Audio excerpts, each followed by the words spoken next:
Sideways Stories from Wayside School by Louis Sachar. Read with permission from HarperCollins Children's Books.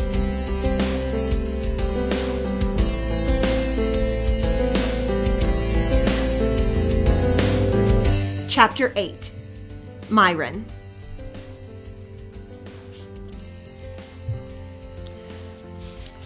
Myron had big ears. He was elected class president. The children in Mrs. Jewels's class expected him to be a good president. Other presidents were good speakers. Myron was even better. He was a good listener. But he had a problem. He didn't know what a class president was supposed to do. So he asked, "What am I supposed to do?" "It's a difficult job," said Mrs. Jewels, "but you can do it. You must turn the lights on every morning and turn them off at the end of the day." "What?" asked Myron. "As a class president, you must learn to listen," said Mrs. Jewels. "I'll repeat myself only one more time. You must turn the lights on every morning." "I heard you the first time," said Myron. "It just doesn't sound like much of a job." "It certainly is," said Mrs. Jewels. "Without light, I can't teach, and the children can't learn. Only you can give us that light.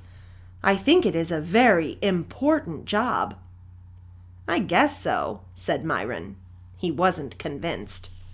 "Here, let me show you how to work a light switch," said Mrs. Jewels. "I already know how," said Myron. "I've been turning lights on and off my whole life."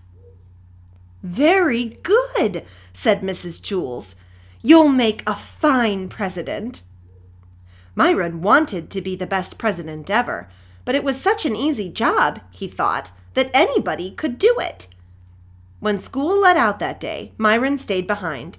He turned out the lights by flicking the switch down. "Excellent," said Mrs. Jewels.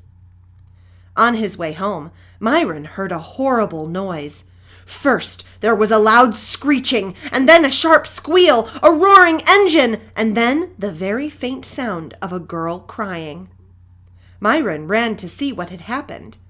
Dana was bent over in the middle of the road. "What's the matter?" asked Myron. "My dog Pugsy was hit by a car," Dana cried. "Who did it?" asked Myron. "I don't know," Dana sobbed. "They sped away." "Well, that's not important," said Myron. "We've got to try to save Pugsy." Pugsy lay unconscious in the street. Myron carefully picked her up. He carried her 2 miles to the vet. Dana cried at his side. "Don't worry, Dana," said Myron. "She'll be all right." But he wasn't really so sure. He gave Pugsy to the vet, walked Dana home, then walked home himself. Dana was so upset that she forgot to thank him. Myron didn't mind. He thought that was what being class president was all about. The next morning, before he went to school, Myron went to Dana's house. Pugsy was there. She seemed all right. Dana petted her, and Pugsy licked her face. "See, Myron, she's all right," said Dana. "The vet said that you brought her in just in time." "Hi, Pugsy," said Myron. He petted her. Pugsy bit his hand. "I guess she doesn't know you," said Dana. "She was unconscious yesterday when you saved her life." Dana's mother put some medicine and a Band-Aid on Myron's hand. Then she drove the children to school. They were late. They ran up the stairs to Mrs. Jewels's class. The room was completely dark. "It's about time you got here," said Mrs. Jewels. "Myron, we have no lights." "Why didn't somebody else just turn them on?" asked Myron. "Because you're class president," said Mrs. Jewels. "Show Stephen how to work the lights. From now on, he will be class president." Myron showed Stephen how to turn on the lights. He flicked the switch up. At the end of the day, Myron showed Stephen how to turn the lights off. He flicked the switch down. After a week, Stephen finally caught on. He made a good president. The lights were on every morning.